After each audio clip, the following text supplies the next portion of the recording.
Hello, welcome to Talking the Game. It's match preview of Rapid Vienna against West Ham United, match day 5 in the Europa League group stage. Gonzo, know much about our opponents since we last played them? No, I've not paid much attention to them. Truth be known, Geo, to be perfectly honest with you, the only team that really roused any of my sort of attention at all was Genk, because I thought they were obviously good in both games. Even the one we won, I thought they were very good in that as well. I didn't see anything at all, I've got to say, from the other two teams, including Vienna, mate. So I couldn't tell you what their form's like at the moment.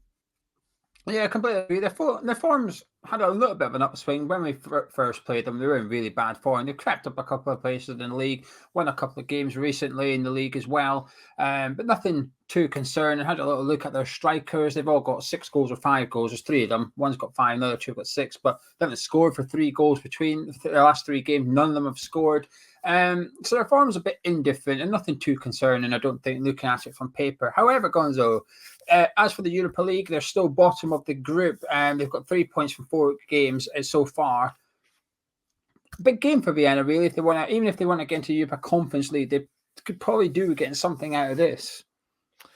Yeah, possibly, but yeah. So whoever finishes third gets in there, quite possibly. But I mean, do they want to? Do they want it? I don't know. You know, it's you get sort of the impression that the occasion of playing a Premier League team is probably bigger to them than dropping down into the lowest common denominator of European competition, certainly. So I also don't think it yields an awful lot of money, mate. I mean, you may well find that a team, and I mean very, very little. I know certainly Tottenham were looking at it, and they were wondering if they could break even. And that's Tottenham, who knew that they would have 3 home games with 60,000 fans in there. Obviously, massive stadium, big fan base. So I don't know how much desire there would be. It could be the possibility that they qualify and have a double header and they make a loss. So I don't know. I often look at these teams and think, why would you? It's a bit like us, a bit like West Ham. Why put the effort in the last 4 minutes against Wolves? Do you know what I mean? If you're going to play like you're half asleep for most of the game. And I would say the same in this. Why put the effort in against West Ham towards the end if you're not going to bother for the rest of the group, really? So should be a big game for them, bigger game for us. I think they have bothered. I think you've been a bit harsh. I think they have bothered. I just don't think they're that good enough. They've got 4 points, but Genk are above them with 5 points, and Zagreb are above them with 6 points. So, essentially, if they were to beat us on Thursday, they could essentially be second by the final whistle on Thursday, as unlikely as it is. And I think continental teams tend to take the European competitions a bit more serious than what the Premier League teams do historically. We do have a bit of snobbery when it comes to the Europa League previously, with the likes of Chelsea, Man United occasionally look down at Europa League and think, I'm not too bothered about that one. And I think there's that element there with Tottenham at the minute with the Conference League. I think that might change with Conte now, but certainly with Nuno, you've got a little bit of snobbery. We saw that when he left his starting 11 at home to play West Ham and went over to the Netherlands with a completely different team. And I think the European sides tend to take a bit more serious, because I appreciate what you're saying about the finances involved, but it's all relative. If Tottenham play a game, if Harry Kane scores a goal in Europa Conference League, I'm just speculating and guessing you, he might have a 10 grand goal bonus or something you've got to give him. I'm not sure Vienna would have that sort of outgoings for bonuses and such like. So I think their costs would be a lot lower than what Spurs would be and what West Ham would be, for example. So I think it's probably a bit more cost effective. And I think the prize at the end, the Europa Conference League's good for our side. You get into the Europa League next season and keep that going, kind of thing. So I think they'll be taking this game seriously. I think they'll be taking the last game seriously. They'll be needing us to do them a favour against Zagreb, possibly, so they can overtake them and stay in the European competition. So I think this is a big game for them, really. I think they'll probably have one eye on the other game between Zagreb and Genk, see how that's going as to what it's looking like going into the final match day when they take on Genk as well. But anyway, time to talk about West Ham. Short and sweet about their opponents, because the truth is we don't know too much about them. But I'm the same as Gonzo. From what I remember playing them at the London Stadium, not too much there to concern me, if you like. I remember it being quite comfortable. I know we scored our second goal late on in the game, but I think it was a pretty routine and comfortable victory for West Ham, actually. And it was one of them that we just controlled it from start to finish. Simple as that, really. And hopefully we can see the same again on Thursday night. But Gonzo, goalkeeper, Lucas Fabianski, man of match display against Wolves. Viola's been our Europa League goalkeeper. Would you like to see it continue that way? No, absolutely, mate. He's got to get some game time. I'm pretty sure he didn't sign from PSG expecting it to be like it's been for him so far. But look at how good Fabianski was in the game at the weekend. So it's Fabianski's shirt or gloves, should we say? But yeah, absolutely, Areola deserves to get back in, and we need to try and keep him as sweet as possible, because at some point, I'm adamant this season in the Premier League, we're going to need him. I completely agree with you. Now, before we talk about the defence, Gonzo, can we talk about an app? Can we talk about the One Football app? Yes, I thought we were going to talk about something else, but we can talk about the One Football app, Geo. Absolutely, what a sensational app it is. Oh, dear. You know what I was going to do there, don't you, as well? But no, we're not going to do that now. It's the One Football app. Save that for the review. We'll save that for the review, absolutely. Funny enough, that's also down below, as is the link for the One Football app, which is absolutely free. Download it to your phone, and when you download it, click, say, I support West Ham or Rapid Vienna, and what it will do, it'll aggregate all the news from your club directly to your phone. Basically, a little one-stop shop for all the West Ham news. And if you're not happy how me and Gonzo have told you about Vienna, why would you be? We've not told you too much. Get it downloaded, and when you go into it, you can select the competitions you wish to follow, including Europa League. Then you can see the group stage. Click on Rapid Vienna. It'll give you the recent results, their squad, little stats and stuff to get you ahead of the match day as well. And of course, an hour before the game on Thursday and on Sunday when we take on Man City, you get the lineup straight to your phone. Link in description, pin comments, completely free. Get it downloaded today. Now, Gonzo, time to talk about the back four. I think these team lineups are probably more interesting to discuss to some extent, because the Premier League is quite straightforward. It's like, oh, well, we'll have that 9 out of the 11 pick themselves. I think every place is up for grabs to some extent here, and it's going to be interesting to see how Moyes balances it, but it'll be interesting to see how you would like to see the balance as well. So, your right back? My right back would be Soufal for this one, certainly. And your centre backs? I'm going to go with Issa Diop and Jamal Baptiste for this one. Wow, that's a curveball. I wasn't expecting that. Well, Ogbonna's got injured, and I think we need to find out. We need to see who's going to be cover. Certainly, either Diop or Dawson's going to be playing alongside Zuma. So I think this is the perfect game. I think we need to find out how good the lad is, really. Well, you'll see, because I'm going to take it really seriously in a left back as well. So it's the one player I'm talking about, bringing one young player into a team of experienced and very, very good players. And to answer your next question, I would play Ben Johnson at left back.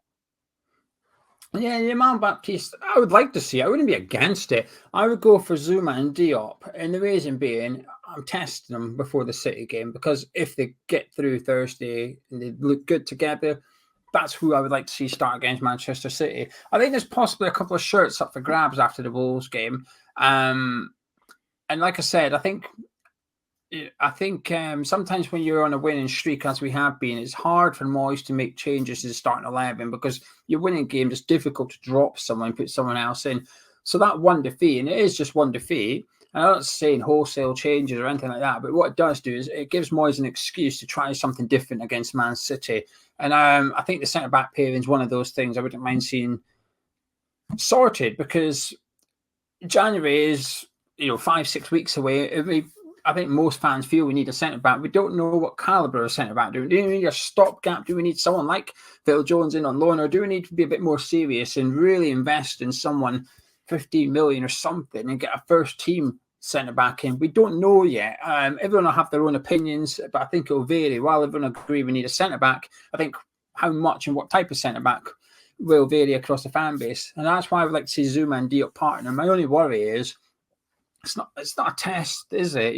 That's why Dawson and Diop have looked good in Europa League. It's been relatively straightforward for them. Yeah. The one time they got tested was against Genk, and they struggled. They struggled in that game. So I put Diop and Zuma in. I'm unsure if Ryan Frederick is fit or not. He wasn't available he was on the bench against Wolves. And when I've had a look at some of the online previews before this game, there's been nothing mentioned about Frederick being injured. So I don't know if he just wasn't included by David Moyes. He was just, someone had to miss out, essentially.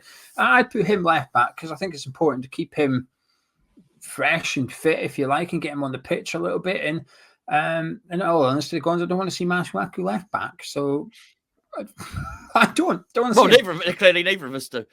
No. Centre midfield. This is interesting. You've always got Kral, Noble, and then you've got Rice and Souček.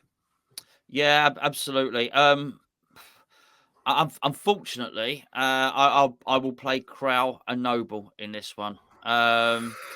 Just because, and I say unfortunately, and it is with regret,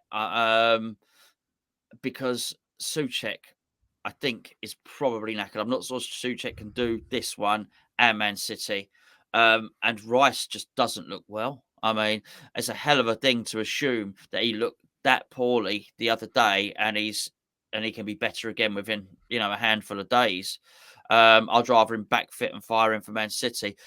And it is showing the sort of paucity of options in the squad, certainly. But one of them on the bench, maybe. But I think it has to be done, really. No, I wouldn't like to see that centre midfield on Thursday. I want stronger. I want to win this game so that match day 6, you can play who you want, essentially. We can get beaten. It doesn't really matter. And I know what your counter argument will be. Well, these players should be good enough. And I agree with you. But I got a scare against Genk. I got a bit of a scare. And that was with Noble and Rice in midfield. I thought they took us apart. They provided Vienna with a blueprint. Now, this is how you play against West Ham in the Europa League. I would go with Rice and Kral for this one. And the reason being is because I agree with you about Souček. I thought he was poor against Wolves. And is he fatigued or not? I'm not sure. But because I'm not sure, that's why I don't want to see him play, because he might be. With the Rice illness thing, I'm not sure how much I buy into it, because supposedly he was extremely ill against Liverpool and he was the best player on the pitch. So it doesn't add up for me. I'm aware it's different stages of illness and it can impact you one game and not so much and training, Geo. How much have you eaten in those last few days? How much have you slept at the start of an illness? You've probably got a few more reserves of energy. Do you know what I mean? I would like to see him. I would like to see him on the pitch. I think we've got to win this game, and I think the best chance of winning this game is with Declan Rice in there. And he didn't play for England. If he'd have played for England, I might have left him out and said, well, he's had a lot of football recently. He didn't. Essentially, he was recovering from an illness, but I would play him with Kral. And I think it's important to see Kral, actually. Because we're running out of opportunities to see him already. We've got this game, the next game, the cup game possibly, and then the rest is Premier League, and then the next time is last 16 of Europa League, assuming we win. There's not much. I don't think we're signing any more Areola, mate, as I've said numerous times. So I just don't think there's a desire to do so. But anyway, your final 4, how would you like your striker and your attacking midfielders? How would you like to see them? Okay, well, there's 2 that are really important that have to be in there, and that's Vlasic and Lanzini. One for ability and one for attitude. And I think it's really important that David Moyes sends a message to everybody in the squad here, which is everyone's got their own individual excuses. We've already covered them, but I think it's really important that David Moyes says to anybody in the squad, you've got a chance for first team place for Man City. That message is so important in here.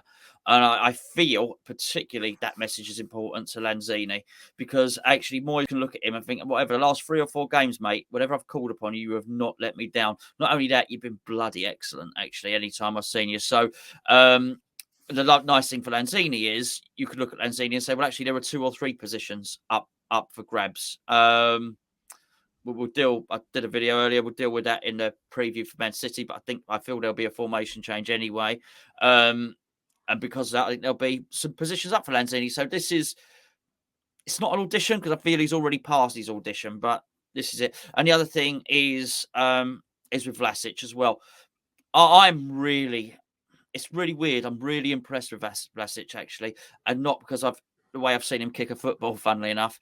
It's not just what I saw. I think I've already covered that. The attitude, I felt he provided drive at the end. And that's what got us in the box near the end. It was his drive. It was his determination. No flicks, no tricks, no long shots, no nothing. But just, you could tell he's a fighter and a scrapper, right? And what I do like is he's been the one coming out and talking in the press. We've got to do this. We've got to do this. We need to do this better. We need to do this better. And I'm thinking, okay, right. Okay, well, I can see your sporting attitude there. I can see you got the application on the pitch.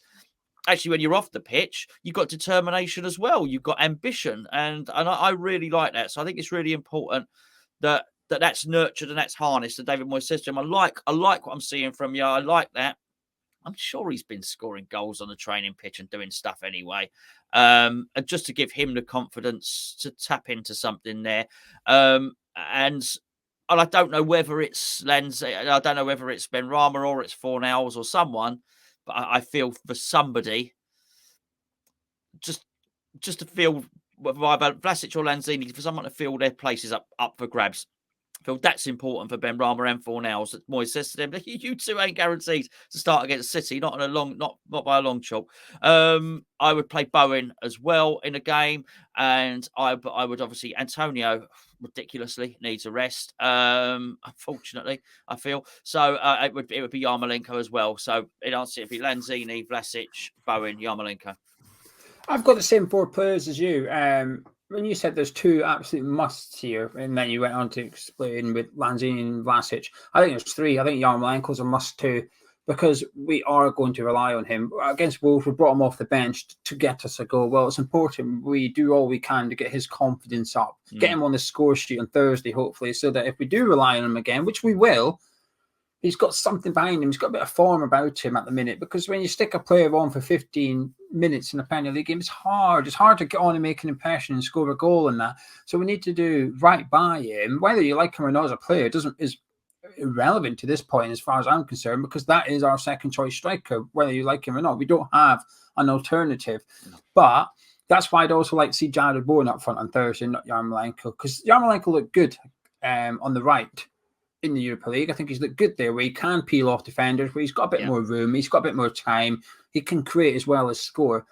But the reason for Bowen up front is because we do need an alternative to Michail Antonio. I think against Wolves, I felt Moyes should have probably put Bowen up front and took Antonio off the pitch. But sometimes you need a bit of evidence in order to justify doing things. And I think if we put Bowen up front on Thursday and he plays well up front, Moyes might think, oh, I've got 2 strikers here. I've got Antonio, but I've also got Jared Bowen. Granted, I've then got an issue at the wing, but I've got a couple of lads, like you said, Lanzini and Vlasic, a couple of lads that maybe deserve to get in the team. It might not have to drop for Niles or Benrahma. He will never drop Antonio. We know that. But it's about giving the manager options. And like I said, we're running out of games to experiment a little bit. And I think this one in the next Europa League, providing the result goes okay on Thursday night, Moyes has got 2 games really to try a couple of different things and use them in the Premier League if they work out. And I think this is one of them.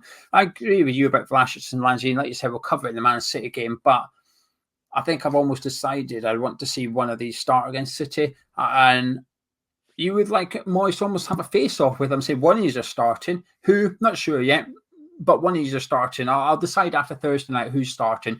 On you go.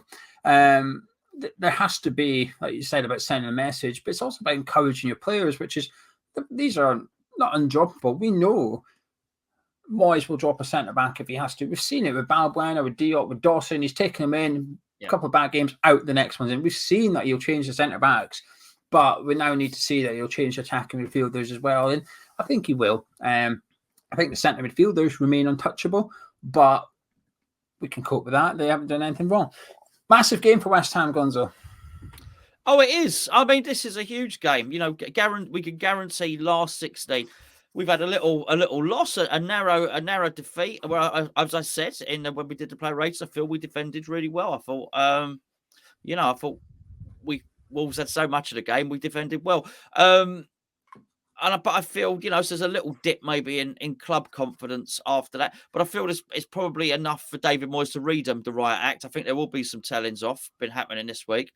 But we can instantly give the club a lift before the City game by qualifying for the last 16 in Europe. That's magnificent. I mean, how brilliant would that be? It'd be... you almost gets lost in the busyness, the busy schedule of this season. But for West Ham United, our little West Ham United, to be at that prestigious point, I'm not talking about pre-qualifiers, not Domzale and the pre-qualifiers for whatever, the last 16 with the potential to draw a really, really big club at a time when we have a good football team. I think it's amazing, actually, and it would give the club, the fans, everyone a massive lift. Well, one thing I do know, Geo, is we've got some really good coaches, a really good staff, at the moment, and they will be turning their attention to this. They will know about all of that, and I think we're going to be heavily motivated for this game. Yeah, West Ham win on Thursday evening. They're going straight into the last 16 of Europa League, clinching top spot along the way. You finish top, you go straight into the last 16, which takes place at the start of March. You don't have any European football from match day 6 until then. Should you finish second, you then go. It's essentially, I keep calling it the last 32. There's not 32 teams, there's only 24 because it's a playoff between 8 teams and 8, so on and so forth. But you'd have another round to go if you finish second, essentially. So finishing top moves you straight and you jump around 2 less games. You don't have to worry about it, kind of thing. And with a game to spare as well, I mean, you can't overlook that achievement. If we win, played 5, won 4, drawn 1. Unbelievable. 3 clean sheets along the way, possibly a 4th one tomorrow night. Tremendous achievement. I agree with you. I think it has got lost in the busyness of it all. I think the Premier League does overshadow it. And not just at West Ham, I think other Premier League clubs noise, if you like, the managerial sackings. I mean, we've had about 6 managerial sackings in the Premier League already.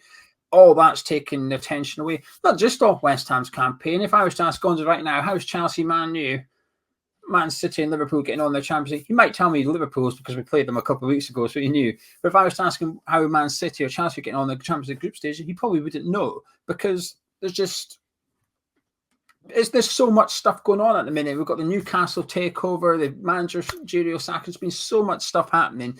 You forget about some things, and this is just a tremendous achievement if we win on Thursday night, and I think we will. You confident? Oh yeah, without a shadow of a doubt. Confident we'll be able to beat the form of Man City and Chelsea in Europe this season. You don't know, do you? I've not got a clue. I didn't think you would. Final words in your score prediction, please. Looking forward to it. Really looking forward to it. Actually, get very excited about these games. It's away, so it's a slightly earlier kickoff, isn't it? If I remember rightly, in the away games. Start early, get an early goal, control the game, control the tempo, have good players on the bench if we need them. Hopefully, we don't have to use them. Send the team out motivated. It may well help us, the loss against Wolves, because it may well put a rocket up the bum of some players who maybe were a little bit cocky about their first team place. It's going to be really interesting to see. Scoreline, I think we'll win 2-0. Yeah, I'm going to go with 2-0 as well. I'm really confident. Going by what I've seen of Vienna and 1 game, granted, but also going by just West Ham this season. And Saturday was a blip. It was a bad day at the office, and I think that's why most people are okay with it. You accept the defeat. We deserve to lose. It's a one-off. We don't usually play like that. We won't play like that on Thursday. We move along. And I actually think it takes the pressure off Man City on Sunday a little bit, which is, well, the European campaign is going really well. We don't have to worry about the Premier League as such. You ride a wave a little bit and finish top of the Europa League. It's like a tidal wave. It's such a big achievement that you could struggle for the next couple of games and you'd still feel on a high because you just look at the Europa League group stage. But more importantly, well, not more importantly, but longer term, it means match day 6 when we play Zagreb. We can play Yamal Baptiste. We can play Harrison Ashby. Rice, Suchek, Antonio, they don't even have to be on the bench. We can put out the youngsters that's eligible. We can have a bit of fun. It's at home as well. So the fans will be behind it. Have a look at 6 youngsters in the team kind of thing. It's a huge opportunity for players that's not been involved yet that might get an opportunity in the last day of the group stage. Tremendous by West Ham. I'm going to go Vienna 0. West Ham 2 as well. As Gonzo said, 5:45 kickoff, which means at 4:40 we will be live on this channel on Thursday evening. Ham's Chat, your one-stop shop for everything you need on that station. So make sure you drop a like on the video if you enjoyed it. Subscribe to you, myself and Gonzo. Catch you on Thursday.